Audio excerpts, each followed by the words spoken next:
안녕하세요. 이경미라고 합니다. 초대해 주셔서 정말 감사드리고 오늘 굉장히 뜻깊은 날인데 저도 굉장히 의미 있는 시간 만들기 위해서 노력을 해보겠습니다. 그리고 너무 소개를 거하게 해주셔서 굉장히 부끄러운데요. 일단 가장 핵심은 저는 오늘 이 부분에 대해서 여러분들께 인식을 확고하게 해드리면 제 역할이 되는 게 아닐까라고 생각이 듭니다. 치료와 치유의 차이에 대해서 좀 명확하게 인식을 해야 될 것 같아요. 히포크라테스 선생님, 서양학의 의성이시죠. 의사는 치료하지만 자연은 치료한다라는 말씀을 하셨는데 이 의미를 좀 곰곰이 씹어봐야 될 것 같습니다. 그러니까 그러니까 치료라는 것은 외부에서 주어지는 거거든요. 약이든 수술이든 뭐든. 네. 그리고 하지만 자연이 치유를 한다는 거예요. 그러니까 치유는 내면에서, 내 안에서 이루어지는 거고, 어떻게 생각해보면 환자분들의 면역력이라고 얘기할 수 있을 겁니다. 왜냐하면 사람도 자연의 일부죠. 그래서 오늘 제가 집중해서 말씀드릴 것은 이제 어떻게 하면 치유의 과정을 좀 더 강하게 그것을 도와줄 수 있느냐, 이 부분에 대해서 좀 말씀드리려고 하고요. 앞에 훌륭한 두 교수님께서 최근 트렌드를 너무 잘 짚어주셨고 치료에 중심을 두신 강의였잖아요. 저는 오늘 치유에 대해서 말씀을 드려보도록 하겠습니다.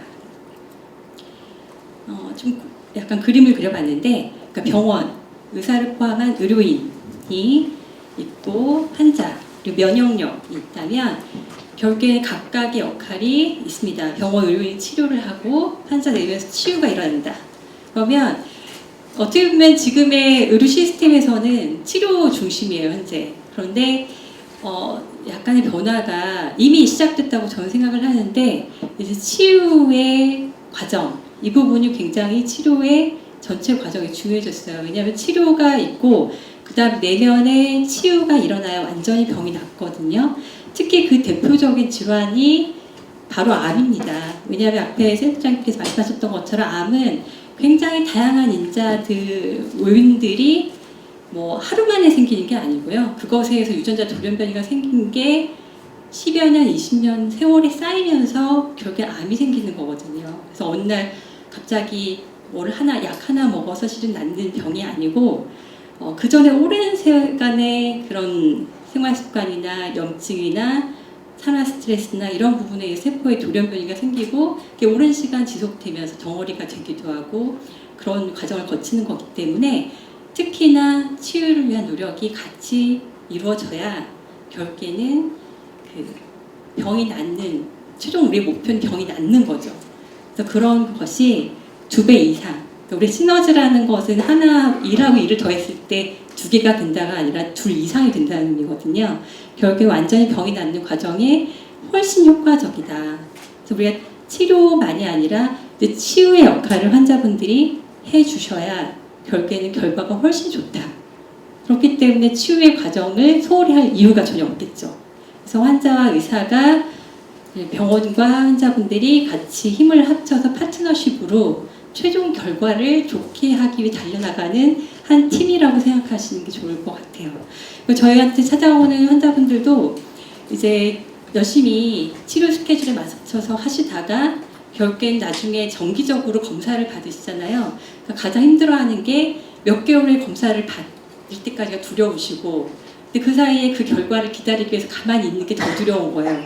내가 뭔가 할 수 있으면 훨씬 낫죠. 그래서 그 부분에 대해서 오늘 제가 말씀을 드릴 거고, 바로 그 병원에 오시는 사이사이 자신의 삶 속에서 이 치유의 치유력을 높일 수 있는 여러 가지 실천들을 해주시면 훨씬 좋지 않을까라고 생각합니다. 이 근거는 뭐냐면요, 그러니까 실은 부위 발생하는 부위나 그리고 병의 이름은 다 달라요.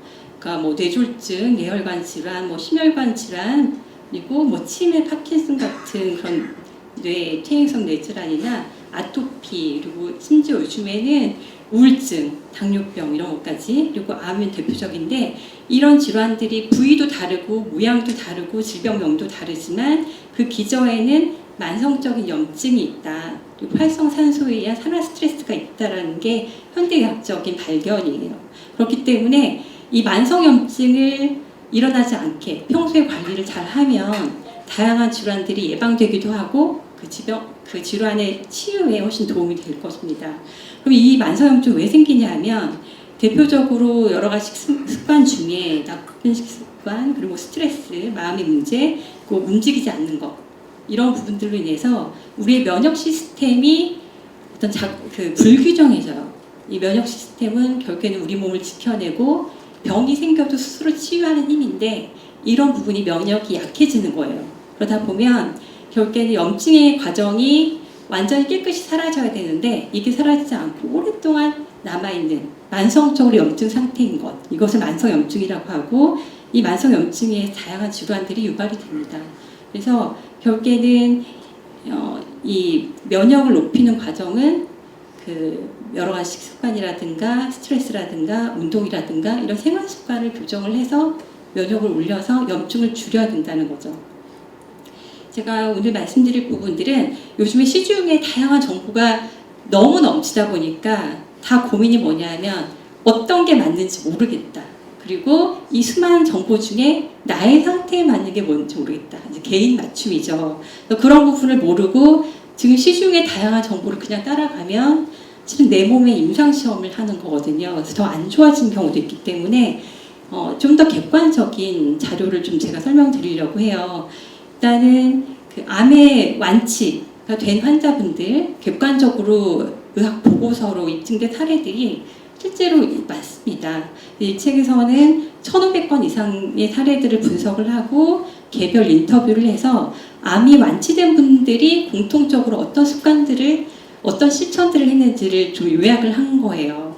근데 완치된 환자들의 예는 뭐냐면 심지어 병원에서 이제 사기 말기여서 해줄 수 있는 분이 없다라고 집으로 그냥 돌아가셨는데 결국에는 병원 치료로 할 수 있는 부분이 없기 때문에 제가 앞으로 말씀드리려고 하는 여러 가지 생활 속의 실천들을 하신 분들이죠. 심지어 그런 분들조차도 완치된 사례들이 있는 거예요. 그리고 기존의 치료들을 다 했는데 재발이 된 경우에 그래서 기존 치료 플러스 여러 가지 치유를 위한 실천들을 하신 분들, 그런 분들이 완치된 사례를 가지고 정리를 한 거기 때문에 그만큼 어떻게 보면 면역력을 높이는데 입증된 좀 더 객관적인 방법들이 아닐까라고 생각이 듭니다. 암을 극복한 환자들이 공통적으로 어떠한 요소들을 실천했는지 말씀을 드릴게요. 그래서 여기에서 한 가지 팁이라도 나에게 좀 맞는 부분을 찾으셔서 이렇게 실천을 하시면 훨씬 치유에 도움이 되지 않을까라고 생각합니다. 면역력에 영향을 주는 핵심적인 요소들은 다양한 게 있겠지만 결국 이 세 가지인 것 같아요. 영양, 그리고 자세 및 운동, 그리고 마음의 문제, 스트레스든 여러 가지 다양한 것들 다 포함한 마음이라고 생각하시면 되고요. 이 부분 하나하나 짚어서 어떤 부분이 이제 시간 제한이 있기 때문에 핵심적인지 그런 부분 위주로 설명을 드리겠습니다. 일단 많은 분들이 이제 먹는 것에 관심이 많다라고 또 저한테 많이 당부해 주셔가지고 이제 음식에 대해서는 조금 더 자세히 말씀드릴 건데요. 첫째, 식단을 바꿔라라고 말씀을 드릴게요. 일단 우리나라에서 폐암이 증가하는 이유 중에 또 하나가 식생활이 서구화됐기 때문이에요. 예전에 10년 전 데이터하고 비교를 했을 때 암의 발생률이 달라졌는데요. 전립선암이나 유방암이나 폐암 같은 서구형 암이 많이 증가한 이유는 우리 식생활이 서구화됐기 때문이거든요. 그만큼 먹는 것이 암에 미친 영향이 굉장히 크다라는 건데 예전에 전통적인 한식이면 문제가 없어요. 그러니까 외국인들이나 세계적으로는 한식은 정말 건강식이거든요. 그래서 외국인 동료들이나 또 외국인 환자분들하고 얘기하면 깜짝 놀래요. 그러니까 한국에서 대장암이나 이런 암들이 굉장히 많아진 부분들이 이제 외국인의 입장에서는 한식은 건강식이라고 생각했는데 왜 한국에 이렇게 이런 암들이 되게 많냐 이거죠. 그러니까 식단의 문제고요. 식단을 꼭 바꿔야 됩니다. 어떻게 바꿔야 되는지, 왜 이게 중요한지. 다시 또 히포크라테스 선생님이 이제 등장하시는데 음식으로 치유할 수 없는 병은 의술로도 못 고친다. 그리고 음식이 약이 되게 하고 약이 음식이 되게 하라. 어떤 사람에게 좋은 음식이 다른 사람에게는 독이 되어 병이 될 수 있다. 이 부분도 좀 음미를 해주셨으면 좋겠어요. 그러니까 우리가 치료적으로 약이나 수술을 아무리 해도 음식, 어떤 식습관 이런 부분들을 바꿔서 치유를 돕지 않으면 안 낫는다는 거거든요. 그래서 음식이 약이 되게 하고 약이 음식이 되게 해야 되고, 또 하나가 어떤 사람에게 좋아도 그걸 그냥 따라가서는 나에게 해로울 수도 있다라는 거예요. 그래서 제가 오늘 말씀드릴 부분들은 일반적인 원칙들을 말씀드릴 거긴 한데, 나에게 적용할 때는 또 조금은 세밀하게 적용을 해주셨으면 좋겠습니다. 그래서 음식에 대한 얘기를 하는 게 좀 조심스러워요. 생활습관이 개개인 다르기 때문에 나의 상황에 맞게 조금은 더 생각해서 실천해 주시는 게 좋을 것 같아요. 음식에 대해서는 저는 좀 질문을 바꿔야 된다라고 얘기를 드려요. 이제 한국 사람들의 특징이 이제 예전에 못 먹던 시절이 우리가 있었잖아요. 그러니까 잘 먹으려고 하기 때문에 뭘 먹어야 될지에 너무 집착을 하세요. 근데 실제로는 뭘 먹는 것보다 안 좋은 거 안 먹는 게 더 먼저예요. 그리고 이제 여기에 폐암 관련된 분들 많으시겠지만 결국에는 흡연이 제일 큰 문제잖아요. 흡연을 하면서 아무리 좋은 거를 해도 흡연이 너무 크니까 영향이 별로 없는 것처럼 이제 해로운 거, 뭐 술이라든가 아니면 가공식품의 첨가물이라든가 이런 안 좋은 부분들을 안 먹는 게 좋은 걸 더 먹는 것보다 훨씬 효과적이다라는 걸 말씀드리고요. 그리고 밖이 아니라 안을 봐야 된다. 그러니까 음식에 너무 집착하는데 음식이 아니라 내 몸의 소화력. 아무리 좋은 거를 먹어도 내가 소화를 못하면 의미가 없잖아요. 그래서 아무리 현미가 좋다고 해도 내가 먹었을 때 소화가 안 돼서 굉장히 힘들다. 그러면 안 맞는 거거든요. 그렇게 내 몸에서 보내주는 신호를 잘 이해하시고 좀 응용을 하셔야 된다라고 말씀을 드릴게요. 그래서 첫 번째가 이제 오히려 소식이에요. 많이 먹는 게 아니고. 근데 제가 여기에 좀 오신 분들을 보니까 다 대부분이 뭐 과식을 많이 하시는 분 같진 않아서, 그리고 암 치료할 때 초반에는 체력이 중요하기 때문에 잘 드시는 게 맞고 이걸 많이 줄여 먹으라가 아니라 핵심은 간헐적 단식이에요. 이제 간헐적 단식은 이미 여러 연구를 통해서도 암 치료와 병행했을 때 치료 효과를 높이는 것으로 이제 결과들이 많이 나왔고요. 왜냐하면 이 음식을 소화하는데 에너지 소모가 굉장히 많아요. 그리고 거기에서 활성산소도 나오거든요. 그래서 그 안 먹는 시간, 제일 중요한 게 잠자는 시간, 또 하나는 장을 쉬어주는 게 우리 몸의 해독, 치유를 해주는, 그러니까 보건 능력을 키워주는 시간이다라는 거예요. 그래서 핵심은 저녁에 야식만 안 해도 우리가 12시간 단식을 할 수가 있어요. 가령 내가 저녁을 7시에 마쳤다라고 하면 그 이후로는 아침까지 먹지 않고 아침 7시 이후 먹으면 가장 쉬운 12시간 간헐적 단식이 되거든요. 그래서 저는 환자분들이나 보통 저도 12시간 단식을 하고 좀 괜찮다 싶으면 13시간까지 하는데 이건 뭐 어려운 일이 아니죠. 밤늦게만 안 먹으면 되는데 실은 의사들이 가장 실천하기 어려운 거예요. 저녁에 술을 또 회식을 하시니까. 근데 그렇게 안 하면 저녁 회식이나 간식, 야식만 안 하면 12시간 단식은 기본적으로 할 수가 있습니다. 근데 여기서 중요한 게 또 욕심을 내서 나는 15시간 하는데 뭐 이러신 분들 계신데 이 간헐적 단식을 해서 내가 좀 체력이 좀 떨어지고 좀 아침에 기력이 없다, 좀 약간 에너지가 좀 부족한 느낌이 든다, 그거는 단식 시간이 너무 긴 거거든요.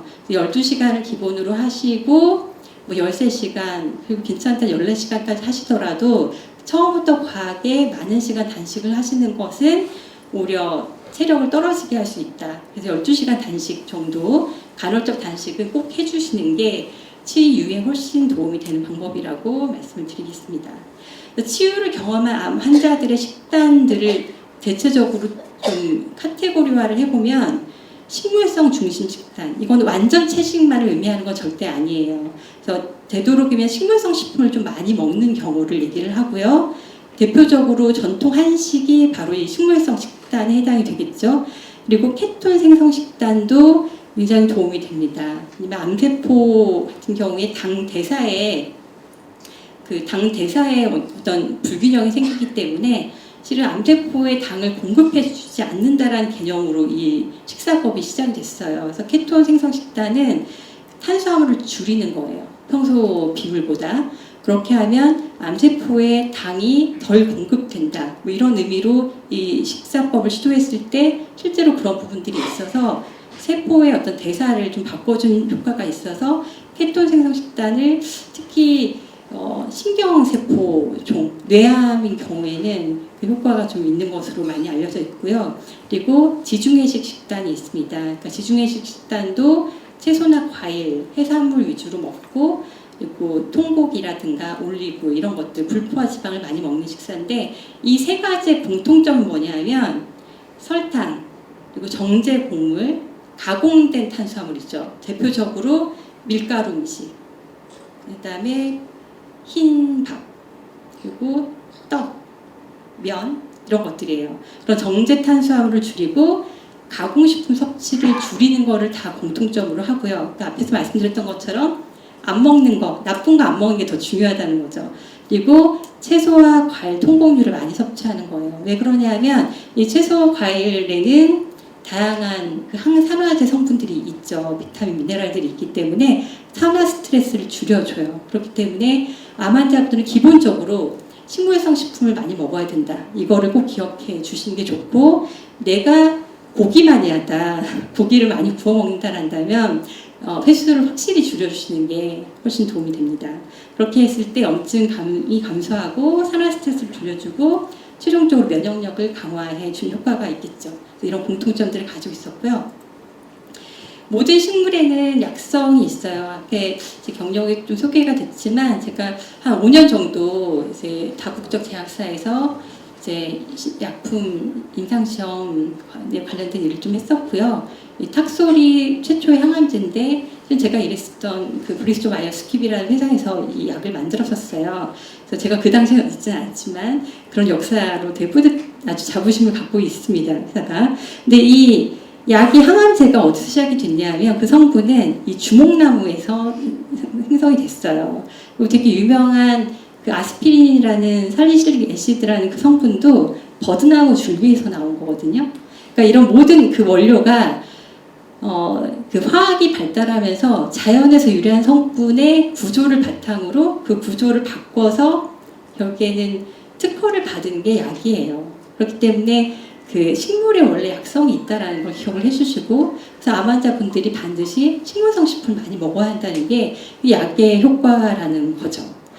예전에 그 17, 18세기의 과학혁명으로 화학이 발달하기 전에는 어떤 걸 약으로 했을까요? 그때도 약이 있었을 거잖아요. 그 당시에도 이 히포크라테스님 말씀하신 것처럼 음식이나 그 음식의 성분을 좀 더 강화한 게 약초겠죠, 허브.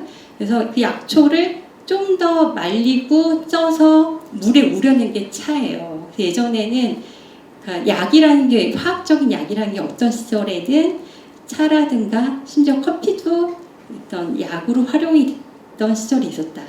그래서 우리가 먹는 일상적인 식사가 약이다라는 부분을 꼭 기억을 해주시고, 그렇게 좀 먹으면서도, 식사를 하면서도 약이구나라고 생각을 한 번씩 하고 먹는 것과 그렇지 않은 것 차이가 있죠. 네, 하나하나 조금 더 구체적으로 그러면 어떻게 식품 선택을 해야 되는지, 제가 이런 부분도 좀 얘기 안 하려고 하다가 너무 음식에만 꽂히실까봐, 근데 다들 궁금해 한다고 하셔서 그냥 더 슬라이드에 추가를 했습니다. 일단 그 당분, 가공된 당분, 탄수화물이 피를 끈적끈적하게 하고요, 산성화시키고 염증을 일으켜요, 대표적으로. 그래서 요즘에 떡볶이가 굉장히 유행하고, 전 백종원 씨 싫어하지 않지만 너무나 설탕을 많이 넣는 레시피를 유행시켜서 굉장히 우려스러운데요. 이렇게 혈당을 높이는 이런 식품이죠. 뭐 여러 가지 빵이라든가 케이크라든가 음료.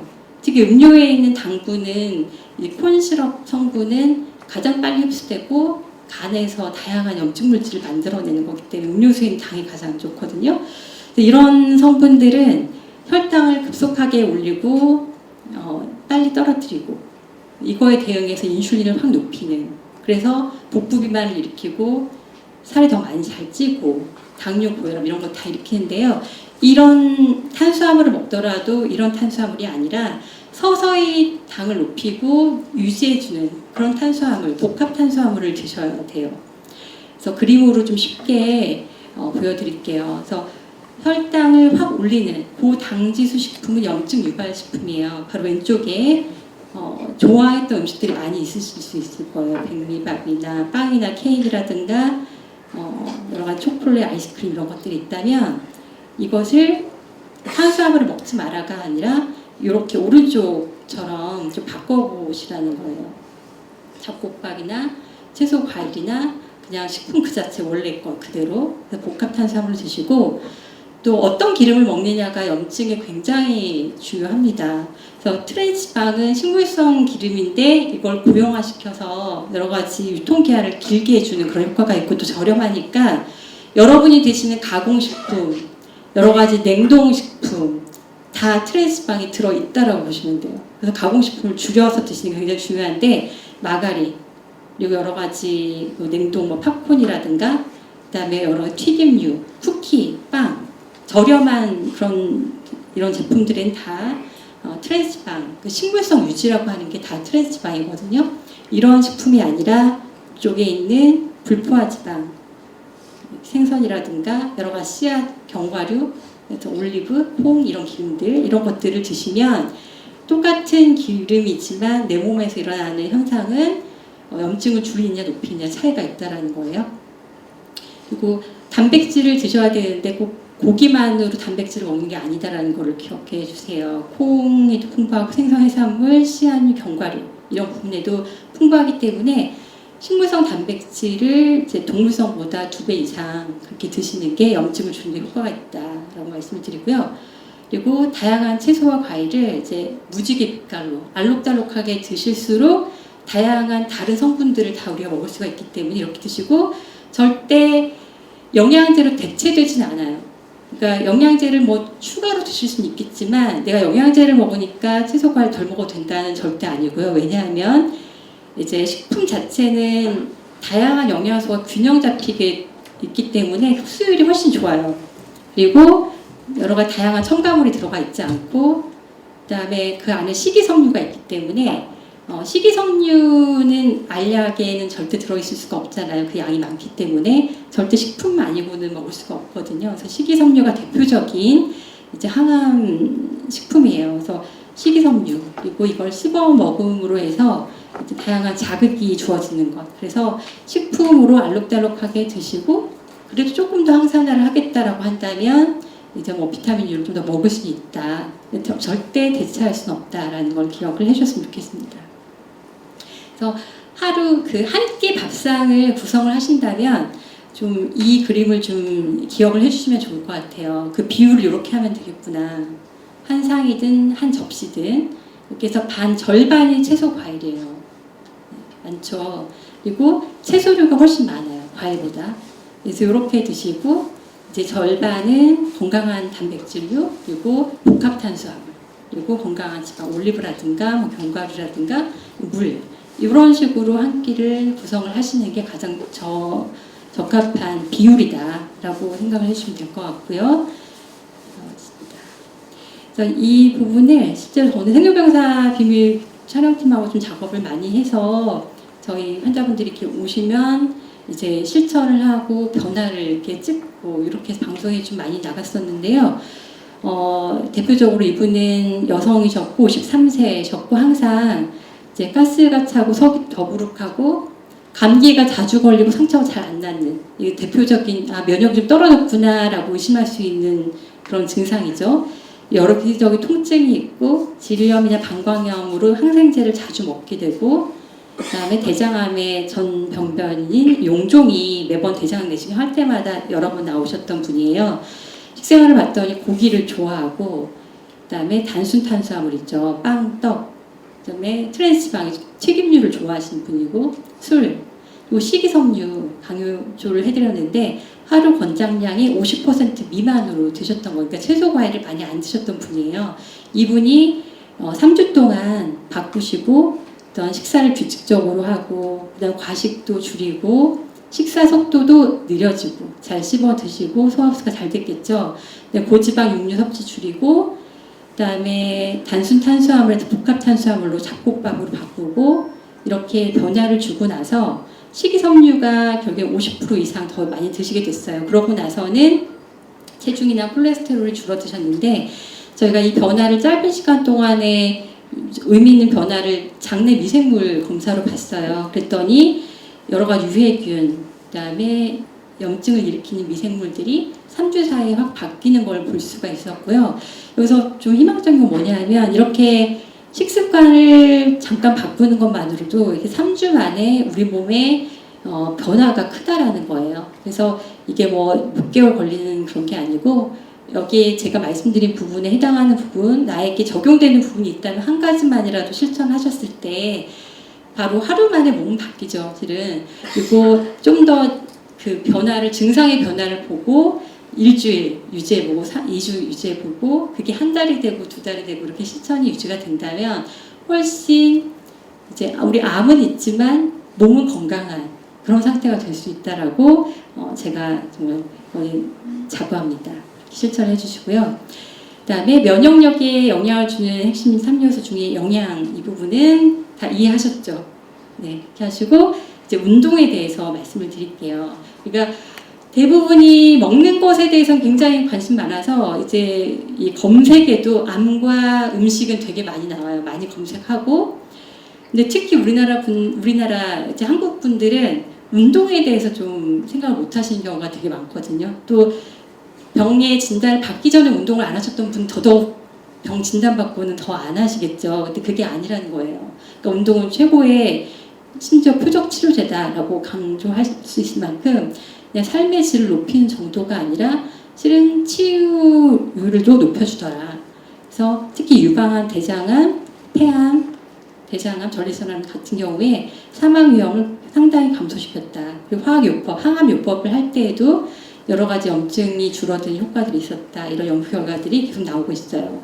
그래서 오른쪽에 보면 이분이 그레테 와이츠라고 해서 이제 뉴욕 마라톤 대회 9회 우승을 했던 그 올림픽도 은메달을 따셨던 노르웨이 영웅이신데 이분이 2005년도에 암 진단을 받고요. 그 다음에 더 활발하게 이 피지컬한, 그러니까 운동이 굉장히 건강에 중요하다라는 생각으로 암 진단을 받고 이 암 관련되어 있는 운동을 장려하는 센터들을 짓고 지금 노르웨이만이 아니라 미국에도 이 운동의 효과에 대한 연구에 리서치 펀드를 대고 이 전역에 그런 센터들을 짓고 지금은 돌아가셨지만 그러니까 그 정도로 이제 운동이 암 치료에 굉장하게 의미가 있다, 효과가 있다 이런 부분들을 그런 활동들을 하고 있어요. 그래서 이 센터 이 액티비티가 액티브 어게인스트 캔서라고 해서 그런 홈페이지 들어가 보시면 이렇게 있는데요. 이런 사례들도 많고 그래서 운동이 굉장히 중요해요. 왜냐하면 이 아까 말씀드렸던 산화 스트레스 만성 염증의 원인이 이 세포 안에 이 미토콘드리아라는 애가 있거든요. 이 미토콘드리아가 에너지 공장인데 이 에너지 공장의 미토콘드리아의 기능 부전이 모든 질환들의 결국엔 근본 원인이라고 보고 있어요. 그래서 이 에너지 공장이기 때문에 좀 이해할 수 있게 제가 쉽게 어떤 자동차 엔진으로 좀 비유를 했는데요. 엔진이 노후된 자동차는 겉은 멀쩡해도 그 기능이 굉장히 떨어지겠죠. 그래서 엔진의 효율을 높이는 게 되게 중요한데 평소 운전 습관이 중요하고 엔진룸을 청소를 해야 엔진의 기능이 좋아진다고 해요. 근데 그런 것처럼 우리 몸에 있는 에너지 공장 미토콘드리아도 여러 가지 그 청소가 중요해요. 우리 집도 청소가 중요하다고 하잖아요. 집에 아무리 좋은 거를 들여놔도 청소에 정리정돈이 안 되면은 좋은 집처럼 보이지 않는 것처럼 우리 몸도 청소가 굉장히 중요합니다. 그래서 소식을 해서 몸을 좀 비워주는 거, 간헐적 단식. 그래서 위장관이나 어떤 대사를 하는 세포의 부담을 줄여주고, 그다음에 운동은 결국에는 그 안에 있는 거를 칼로리 쓰는 역할을 하기 때문에 노폐물을 청소해주는 역할을 하거든요, 일종의. 이렇게 하면서 미토콘드리아 기능을 좋게 해줄 수 있어요. 그래서 나이가 들수록 이게 미토콘드리아인데 미토콘드리아 층이 얇아져요. 그러니까 적어져요, 숫자가. 모양도 안 예뻐지고. 그런데 나이가 들어도 운동을 하신 분들은 미토콘드리아가 수가 늘어나고 모양도 예뻐집니다. 그러니까 변화가 돼요. 그래서 젊을 때 운동하면 가장 많겠죠. 그래서 이게 운동을 해주면 우리 세포 안에 있는 미토콘드리아 수가 늘어나고 이게 건강해지기 때문에 세포가 건강해져요. 그래서 이 부분을 꼭 기억해 주시고 그렇기 때문에 운동이 굉장히 중요하고요. 또 운동 중에서도 꼭 여러분이 해주셔야 할 게 림프 트레이닝인데 림프는 그 우리 몸에 여러 가지 쌓였던 노폐물을 제거해 주는 보시고요. 그 림프관으로 면역 세포들이 돌아다녀요. 그런데 우리 혈액은 심장이 펌프 역할을 해주기 때문에 순환이 되는데 림프는 순환이 안 돼요. 펌프가 없거든요. 그래서 여성분들 특히 나이가 들수록 또 오래 앉아있던 분들은 다 다리가 붓고 이렇게 무거워지는 게 림프 순환이 잘 안 돼서 그래요. 그러면 이 림프를 순환시키는 게 뭐냐? 운동이에요. 운동 자극을 해줬을 때 그게 펌프 역할을 해줘서 림프관을 순환시켜주고 그래서 여러 가지 노폐물을 제거해주고 면역세포를 돌아다니게 해주는 거거든요. 근데 이 운동 굉장히 쉬워요. 여러분들이 그냥 공간도 필요 없고 사무실에서 일하다가도 할 수 있고 병실에서도 하실 수 있는데 발목 들어 올리기. 네. 그냥 바닥에서 발목만 살짝 들어 올리는 거, 뭐 껑충껑충 약간 제자리에서 뛰는 거, 네. 이런 게 다 림프 운동이에요. 그것만 5분씩 해주셔도 순환이 훨씬 잘 된다. 쉽죠? 이건 꼭 해주시고요.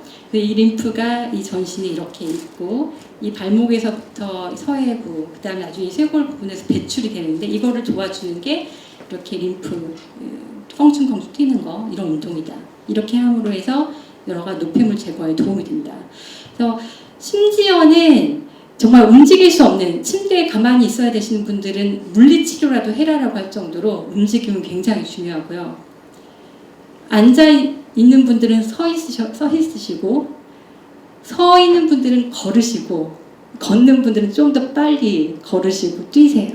그리고 고정관념을 버리셔야 되는 게 내가 꼭 헬스장을 가야 돼, 뭔가를 가입해야 돼, 뭘 배워야 돼가 아니고 그냥 생활 속에서 많이 움직이시고 요즘 유튜브나 이런 데에서도 굉장히 뭐가 많이 나오니까 그거 보면서 홈트를 하시든 어쨌든 움직여라. 네. 어쨌든 움직여라. 내가 뭐 여기 아프고 뭐하고 그러면 아까 발목 들어 올리기라도 해라 라는 거예요. 뭐라도. 네. 그게 치유의 가장 핵심이다 라는 걸 말씀을 드리고요. 그 다음에는 마음에 대한 부분이에요.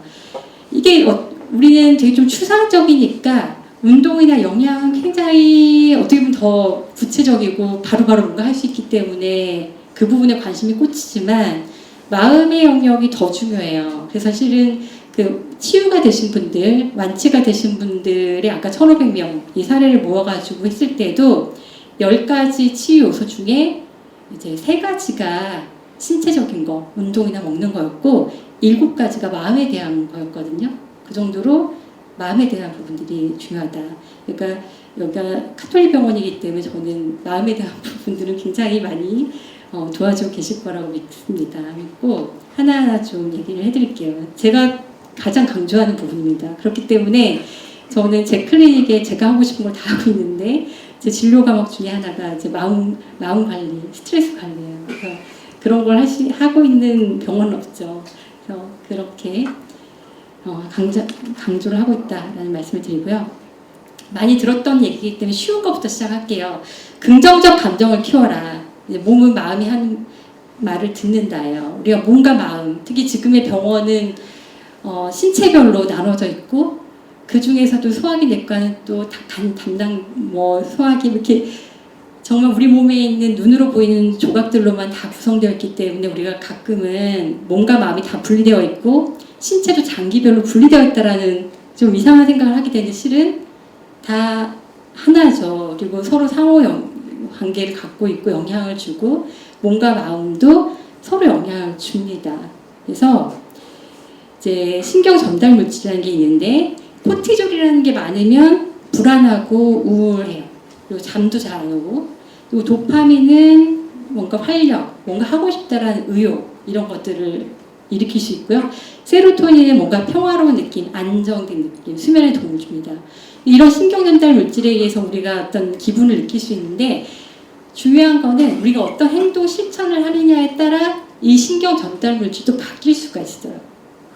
그래서 긍정적인 감정은 뭐 기쁨, 웃음 이렇게 할 수 있는데 감사, 사랑, 평화 이런 거 다 긍정적인 감정인데요. 왜 긍정적인 감정이 중요하냐면 우리가 평소에 우울하고 뭔가 약간 긴장되어 있으면 우리 몸은 투쟁하는 모드로 들어가요. 그러니까 바짝 긴장해서 교감신경이 흥분을 하고 코티졸이 분비가 돼서 면역력이 떨어져요. 내가 긍정적인 감정을 가지게 되면 우리 몸에선 도파민이나 세로토닌이 나오기 때문에 그 코티졸의 효과를 떨어뜨리거든요. 그리고 여러 가지 면역력이 당연히 높아지겠죠. 그래서 이거를 어떻게 해야 되느냐. 나는 뭐 좋은 일도 없고 웃을 일도 없는데, 근데 그럴 때만 좋은 감정을 가지라는 게 아니고 핵심이 연습을 통해 습관화라는 얘기예요. 그러니까 이거를 뭐 감정은 뭐 내가 꼭 느껴야만 되고 뭐 난 타고난 성격이 뭐 우울해 이게 타고난 성격이 따라가는 게 아니고 우리가 양치질을 그냥 몇 끼 먹고 나면 하잖아요. 그런 것처럼 뭐 긍정적인 감정을 갖는 습관도 뭐 식사 후에 매번 하든지 아침에 일어나면 웃든지 그렇게 해서 그냥 생활 속에 그냥 양치질과 같은 습관화를 하라는 거예요. 뭐냐면 실은 이 입꼬리 하나의 차이가 되게 큰데요. 그러니까 입꼬리가 이렇게 밑으로 내려가 있는 분들은 이렇게 올려주기만 해도 실제로 지금 한번 해보세요. 내가 입꼬리가 처져 있네. 그래서 거울 보고 지금 마스크 쓰고 계시니까 부끄러워하지 마시고 마스크 안쪽으로 입꼬리만 살짝 올려도 이 근육이잖아요. 얼굴의 근육의 변화는 모든 근육의 변화는 감각이 뇌로 가요. 그럼 뇌는 내가 좋은 줄 알아요. 근육의 변화에 의해서, 표정 변화에 의해서. 그래서 여러 가지 내가 기쁘구나 라고 생각을 하고 그다음에 도파민이나 세로토닌 같은 것들을 분비를 하거든요. 옛말에 내가 행복해서 웃는 게 아니라 웃어서 행복하다 이런 얘기가 있는데 정말 이게 틀린 말이 아니고 과학적으로도 뇌과학적으로도 맞습니다. 그래서 뭐 감사 일기를 쓴다거나 이런 거 다 좋고요. 그다음에 디지털 디톡스가 되게 필요해요. 그러니까 디지털 그 소셜 미디어가 오히려 사람들을 우울하게 만든다라고 많이 이제 연구 결과도 나오고 있는데 이렇게 한 번쯤은 이렇게 헤드폰이라든가 여러 가지 그런 디지털 기구들을 좀 내려놓고 디지털이 되지 않는 비디지털 형태, 뭐 책이든 운동이든 자연으로 가는 거든 그런 것들이 긍정적 감정에 도움이 됩니다. 그래서 진짜가 될 때까지 가짜로라도 양치질 하는 것처럼 여러분들이 오늘부터 양치질 할 때마다 그냥 웃는 표정을 한 번씩 지어보기만 해도 굉장히 달라진다는 거죠. 그리고 또한 그 긍정적인 감정보다 조금은 어려울 수 있는데 가장 핵심은 실은 억눌린 감정을 풀어주라는 거거든요. 네. 이게 무슨 얘기냐면 억눌린 감정, 특히 제가 암 환자분들은 이 부분이 되게 커요. 억눌렸다라는 것, 내가 의식하든 의식하지 않든 내 내면에 어떤 숨겨져 있는 내가 억압했던 그 감정, 그게 굉장히 많이 암 환자분들이 있으시거든요. 내면의 분노든 억울함이든. 네. 그래서 이 자신의 감정을 내가 나 이런 생각을 하면 안 돼. 이런 거는 안 좋은데. 이렇게 판단하지 마시고 좀 그대로 느끼고 흘려보내는 게 굉장히 중요하다. 여기 물을 보시면 이 물이 흘러가는데 바위가 막고 있잖아요.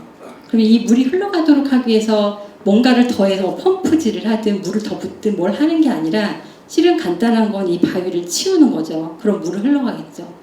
이 바위와 같은 역할을 하는 게 바로 억눌린 감정이거든요. 네, 그래서 내면 작업이 좀 필요한 거죠. 그래서 저는 좀 쉽게 좀 이런 거를 상상화를 좀 해보라고 말씀을 드리는데 이 폭포 밑에 있는 것을 상상하는 게 굉장히 좀 도움이 되는 것 같아요. 그러면 내가 감정을 회피하는 게 아니고 폭포 밑에 있으면 감정 막 쏟아지기 때문에 감정을 그대로 느끼는데 폭포수 흘러가니까 감정을 느끼고 그냥 또 흘러가 버리잖아요. 그래서 감정을 회피하지 않으면서 있는 그대로 받아들이고 흘러가도록 할 수 있는 그런 상상이 좀 폭포수 밑에 내가 놓여있는, 서있는 그런 상태를 좀 생각해 보셔라 라고 좀 상상을 좀 해보시도록 말씀을 드려요. 그래서 이게 왜 중요하냐면 이렇게 내가 나쁘든 뭐든 내가 누구에게도 말할 수 없는 뭐가 있든 그걸 있는 그대로 받아들이는 게 자기 자신에 대한 가장 사랑이거든요. 네. 그래서 그 남이 어떨까, 남을 배려하느라 실은 남에겐 되게 좋은 사람이긴데 나에게는 좀 안 좋은, 나 자신에게는 좀 불친절한 분들이 실은 암 환자분들이 되게 많아요. 네. 이 얘기하면 환자분들 막 우는데 실은 남에게 기쁘게 하고 남에게 좋은 사람이 아니라 자신에게 친절한 사람이 되는 거가 필요하다. 그런 부분들을 좀 말씀드리고요. 그래서 암 치료 과정에서도 내가 뭐를 생각하는 게 있지만 누가 막 주도해서 다른 사람이 이렇게 하지 저렇게 하자면 또 그걸 또 배려한다고 그 와중에 좀 남의 의견 먼저 받아주고 하시는 분들이 실은 암 환자가 많아요. 그래서 그게 아니라 자신 먼저 좀 사랑하자라고 말씀드리고 싶고요. 실제로 이 암 환자 완치된 분들이 되게 효과를 본 게 이거라고 해요. 자신에게 상처를 준 사람들에게 편지 쓰기. 보내면 안 되겠죠. 보내면 또 후폭풍이 있을 거니까. 억눌린 감정을 풀어내는 강력한 방법 중에 하나인데 그 상대방이 죽었든 살았든 있든 없든 편지 쓰는 거예요. 거기에 내 억울함, 좌절, 고통, 원망, 분노를 다 쏟아내는 거죠. 종이니까 상관없잖아요. 그거 안 보내도 돼요. 안 보는 게 낫겠죠. 그것만으로도 굉장히 감정이 풀렸다라고 얘기를 하세요. 그래서 이런 부분도 한번 해보시는 것도 좋을 것 같고요. 그래서 여기에서 가장 그 근본적인 밑바닥에 있는 그 나의 어떤 자세랄까요? 그게 관조예요, 관조. 그러니까 고요한 마음으로 사물이나 현상, 나에게 일어난 일, 그리고 나에게 문득문득 드는 생각, 그리고 감정 다 그냥 관찰하거나 비춰보는 거예요. 거기에 완전 들어가서 막 휩쓸리고 드라마를 찍는 게 아니라 고요한 마음으로 이 진단, 병 진단이든 그 과정에서 일어난 일이든 뭐 여러 가지 감정이든 생각이든 멀찍이 이 사람처럼 지켜보는 자세를 유지하시는 게 좋아요. 그러면 내면의 평화가 이루어지고 어떤 스트레스, 뭐 긴장 이런 것들이 덜 들겠죠. 그렇게 해서 그냥 굳이 판단하고 좋고 나쁘고 이런 게 아니고 그냥 지켜보고 흘려보내는 거. 이런 관조의 자세가 중요하다. 내면의 고요함과 만나는 시간을 좀 정기적으로 갖는 게 중요한데 현대인은 생각이 많다 보니까 쉬는 시간을 갖고 좋은 곳에 평화로운 곳에 자연으로 가도 실은 머릿속은 이런 경우가 되게 많아요. 그러니까 제대로 못 쉬는.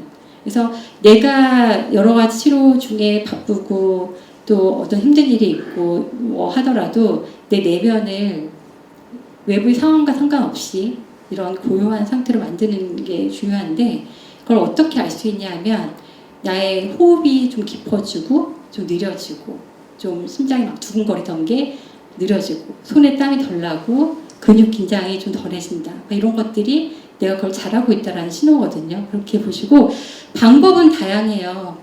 종교적인 활동도 그래서 여러분들이 이제 종교에 귀의하기도 하는 종교도 그런 역할을 해줄 수 있고 자연 속으로 산책하는 거, 뭐 기도 그리고 또 명상 앱들도 굉장히 많거든요. 명상, 뭐 요가, 유튜브 동영상 이런 것들 다 그런 상태에 도움이 된다면 활용할 수가 있다. 나에게 맞는 거를 선택하시면 되세요.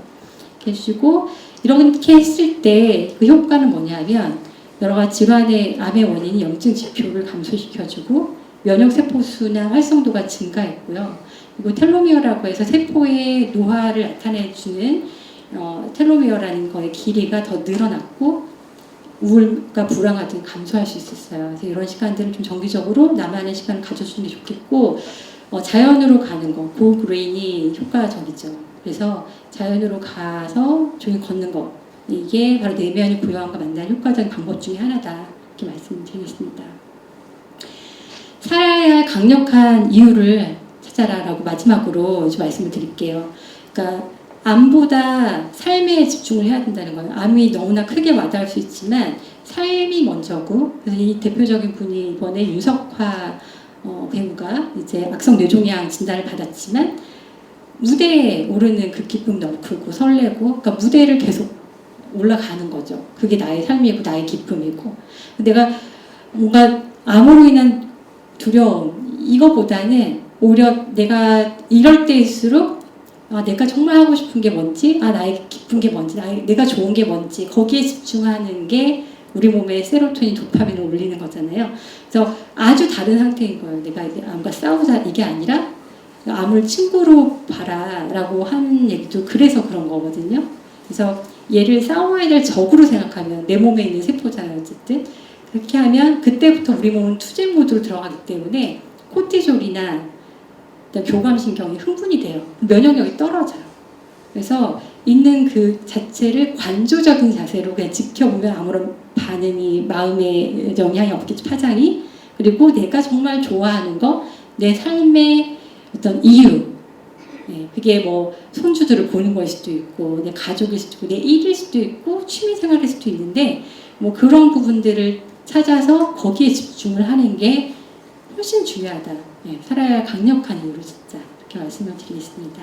마지막으로 다시 한번 앞에 처음 슬라이드를 말씀을 드리고 마무리를 하겠습니다. 의사는 치료하지만 자연은, 그러니까 내면의 치유력, 면역력이 있죠. 그래서 내면의 그 의사가 면역력이에요. 그러니까 내면의 의사를 여러분들이 도와주셔야 돼요. 앞에서 제가 말씀드렸던 몸과 마음과 식이습관, 운동 이 세 가지를 실천해 주시면서 우리 훌륭한 의사 선생님들 계시지만 훌륭한 잘 따르시고 내 내면에 있는 의사 선생님도 계시잖아요. 면역력 이분을 좀 도와주시는 게 치료와 치유가 합쳐지면서 훨씬 좋은 결과가 나오지 않을까라고 생각합니다. 감사합니다.